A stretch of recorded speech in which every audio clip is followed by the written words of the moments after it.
It's not an ideal noise, is it?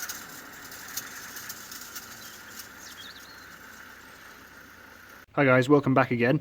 Hopefully this is going to be quite an interesting episode today as we're moving on to actually getting the Jeep running, and hopefully it should be running by the end of the day.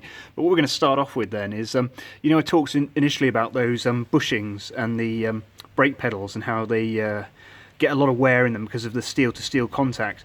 Well, there's a guy I found on the G503 who had actually bushed some of these brake pedals before, and I asked him if he would do it for me, and he kindly has done, and this is what I've got back from him. I've got two done. This is one here. You see it's got the bushing inside it, so he's drilled it, should I say machined it out, and then fitted a bushing, and then this is the one I'll be using here on the shaft with the bushing on it there, and that's removed all play completely. So for once I may actually have a brake pedal which doesn't have any side play in it, which should be really great news. So that's thanks out to M3 Bobby on the G503 who did this for me, and he did it free of charge. Actually, I'm going to send him some money, of course, when he sends me his PayPal. But this is, you know, a really good thing from another guy working on Jeep, so I really appreciate it. So I'm going to get on now to fitting all this up, and then we can get on to starting the Jeep hopefully and see how this gearbox and transmission work has turned out. So guys, here she is, ready to go then. So it's actually the day after. It took me a whole day to get everything sorted with this, as it's quite a process getting it all back together. But one thing I didn't say was that what I actually did was I changed the timing chain on this. Now, I had quite a sort of a tappety noise previously when the engine was running, and I tightened the tappets up from 16 thou to 14 thou, because I thought that was a noise, but it turns out it was actually the timing chain which was too worn out. It had the original World War II bits on there, so I took the timing cover off and swapped it over for the Sanders roller chain kit, which actually ended up taking me about 2 days because the sprocket which goes on the end of the crankshaft from the Sanders kit was undersized, so it wouldn't go on the crankshaft easily. And I took it to a machine shop, and because it was hardened they couldn't work it, so I had to take a flapper wheel to it and spend 2 days flapping it to get it to just, you know, to remove it by a couple of thousandths of an inch or less fractions of a thousandth of an inch to get it to slide onto the crankshaft easily. But now it's done, it's all on there and everything, and it's all ready to go. So we're hoping it's all been done correctly and all timed up correctly, which it should be, because the sprocket and all the markings were lined up, so there shouldn't be an issue with that. So I put the radiator back on, giving it a little bit of a clean. Obviously it needs quite a lot of cleaning still to go. Air filter isn't on, so I've got access down there. It's filled up with coolant and everything. Put the front on, grill's all back on and everything. Got underneath, we've put on the skid plate. There's a cat coming, prepare yourself. There we go. Yes, you're right in the way, mate. Everything is on underneath there. Oh, excuse me, that was the cat knocking the camera. So it's all attached, nothing is leaking, it's all filled up with fluid. I've filled it up with Castrol Syntrans, which seems to be pretty good stuff. I had Mobil 1 in before, but I've changed it to Syntrans GL4, which I think is better for this application. And the handbrake's all just done up, so hopefully that shouldn't bind. It's all looking pretty good, nothing is leaking, which is nice. So I'm hoping it's going to work out pretty well. Bit of oil on the exhaust where I've been working on it. Haven't put the top covers on yet so we can access it. So it hasn't run in about 6 weeks, so we're going to have to see how we get on with this. Hopefully it'll wake up quite happily, but you never know. So let's try and see if we can coax it back into life.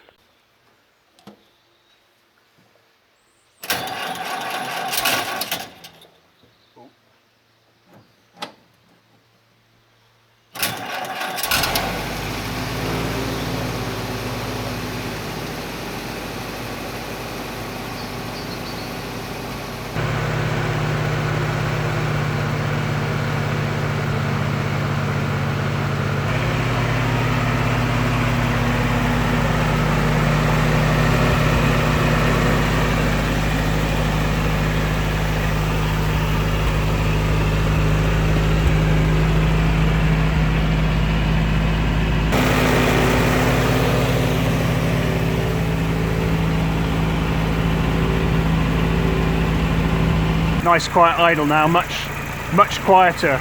You can still hear some of that noise, so some of it is the tappets, but I think a lot of it was the timing chain as well, so it's sounding pretty good. Nice tick over there. Let's have a look. You can hear the noise of the gearbox idling. Well, Better give this a shot then. Let's see what we get then. So it's heated up a little bit, clutch in. Starting off nicely. Put it into reverse.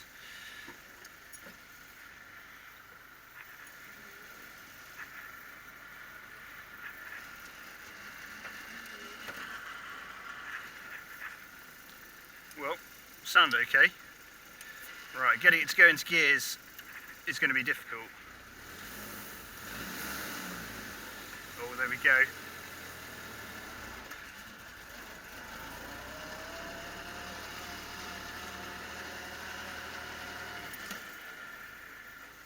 Well, seems to be behaving.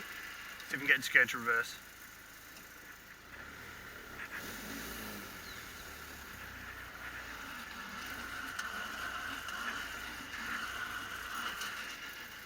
Seems to be working. Pretty noisy.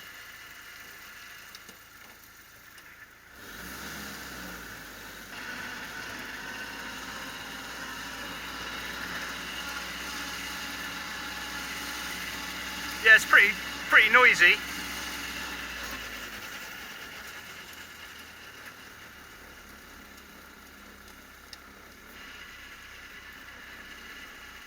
Oh, Jeep doesn't seem too happy. She's got a bit grumpy there for a second. See what we can manage.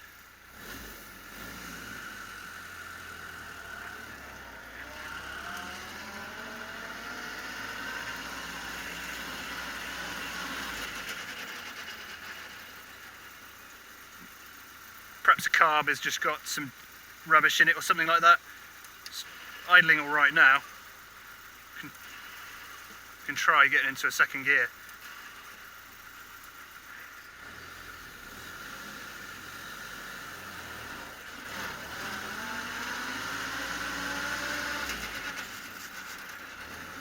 Well, that went in easy. No issues there.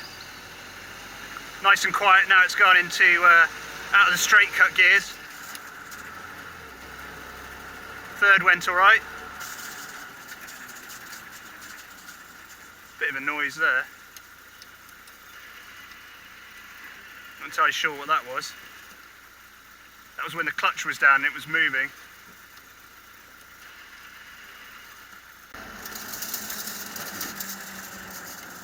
It's not an ideal noise, is it?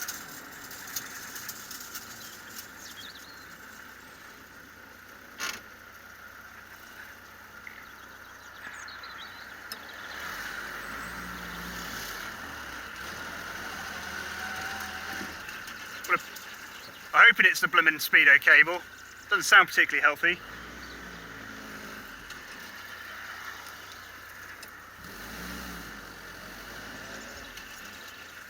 Right, we'll have a look at this. Hopefully that speedo drive was the issue.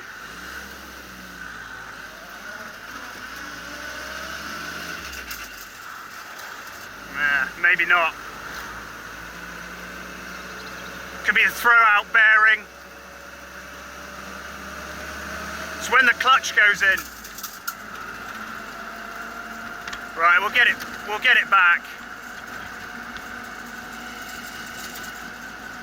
So guys, we've got the culprit here then, I believe, anyway, I'm hoping so.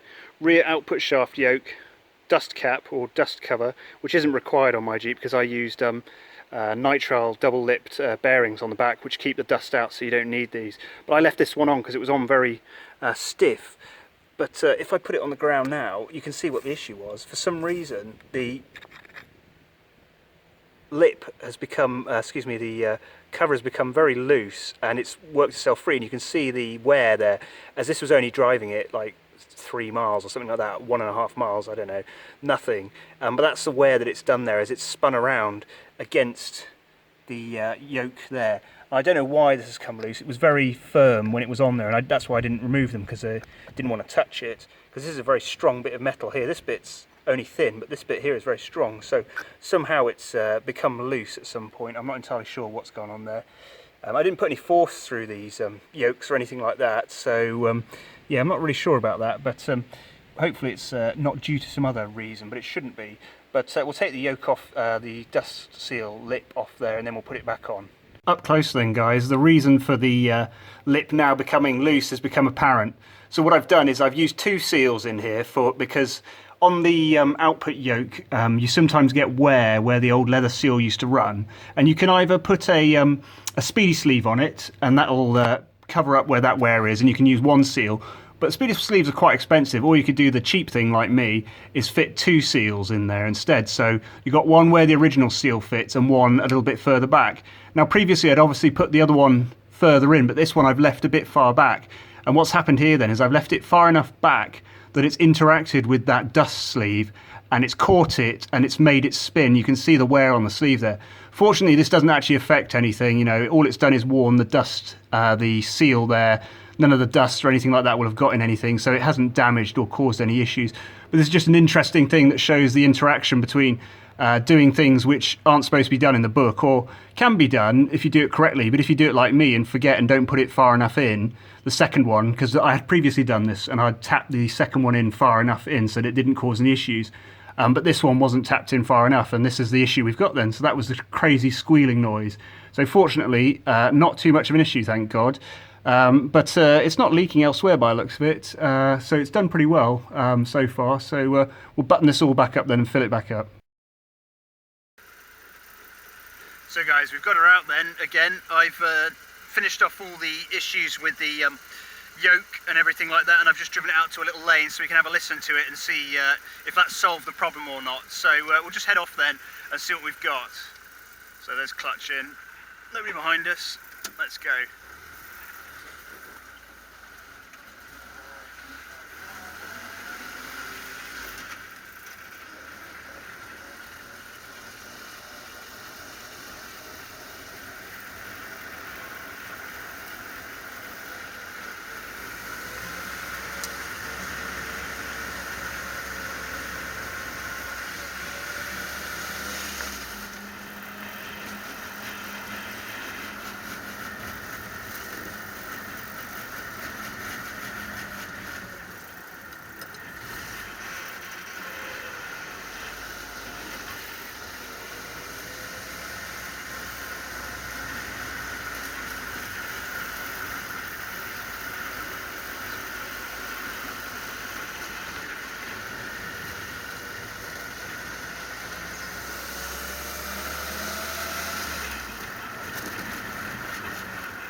So as you can hear, it seems to be sounding much better. There's none of that crazy noise we had previously, which is excellent. So it sounds like it was just the yoke then. As I said, the cover's off, so it's quite a lot noisier than it would be.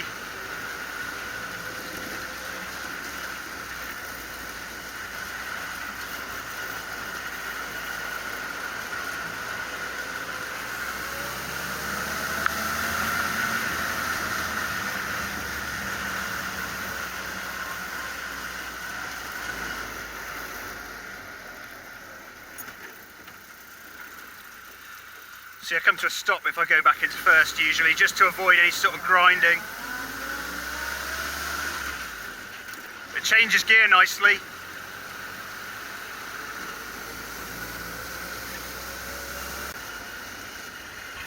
Ooh, an open field. Let's have a look, what's in here? Cows.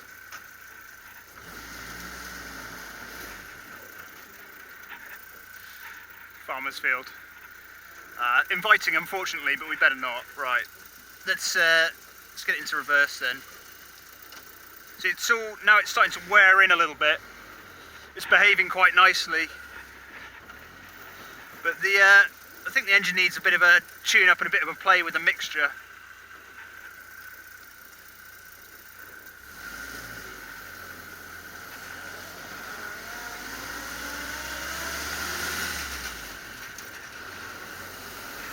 Yeah, nice gear changes on it.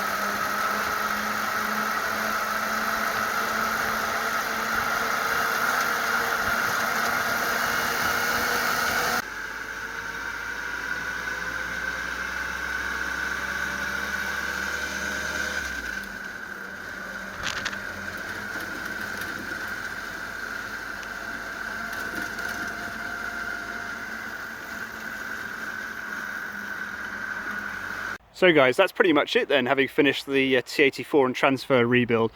So what can I say about it in conclusion then? Well, I can say that it wasn't the most difficult job in the world, and it also wasn't the most easy job in the world. However, was it worth it? Well, time will tell on that. However, it seems already to me on these short drives that I've done as I'm sort of bedding it in, that it's definitely a far better transmission that is in there now. I can change second to third easily, third to second easily. I don't need to double declutch, although I still am, just to keep the synchros nice and happy. It feels different, it feels more positive, the noise is different, it definitely sounds like there's less play and slop in there. Transfer case, the front output shaft, so front wheel drive engages more easily. There was a bit of a noise I was getting from it as well, which I've got rid of now. There was certainly lots of work which needed to be done and improved upon, so I'm pleased that I did it. It wasn't cheap, you know, the TAS parts we put in there are not cheap, as you guys know. You don't have to use the TAS parts, of course, but I think I've shown really that it's worth doing it. If you don't want to be taking your transmission out every single year, if you just want to do it once. I mean, I had parts in the transmission which are original Ford parts from 1945, so good quality parts definitely can last. The main shaft in that T84 was still within limits, so you could still use that after 75 years. You know, that's very impressive. Very impressive stuff really, so I think the TAS part should last like that as well really. So overall guys, I reckon it's definitely worth it. If you've got issues with your T84, it's not changing from third to second or second to third, it's getting stuck in gear, it's jumping out of gear and things like that, it's worth looking into. It's not that difficult really to get it out in the end. You can do it one person, but it's much easier with two. You know, it's not going to be straightforward, it's not going to be cheap, but in the long run it will definitely be worth it, and I think you'll appreciate it. So overall, I would, yeah, I'd highly recommend it really, guys. Hopefully this gearbox and transmission will behave themselves and continue to behave themselves, so we'll keep updated with that. But overall, I think that's it, guys, really. And as I've been saying throughout the whole thing, the devil's in the details with these. You know, don't accept, not second best, but don't accept near as good. It has to be perfect. Like it says in the tech manual, if it has limits and tolerances, stick to them. Don't just think, ah, it'll be all right, you know. It's not worth it. It's not worth taking the whole thing apart again and ripping everything out just to make up for the mistakes you made previously, or the bits that you thought would be okay. They never are. They always come back to bite you in the end. So just don't take the chance. So overall, guys, that's it really. That's the GPW's T84, hopefully for a while, but I'll keep you updated with it. I've got a lot of work and a lot of things to be visiting with the Jeep, so it's going to be out a lot, so we'll definitely be able to try it, and we'll see how it holds up. But overall, that's it, guys. Thanks a lot. I hope you enjoyed the little series. We'll continue with videos, all sorts of different things, and like and subscribe.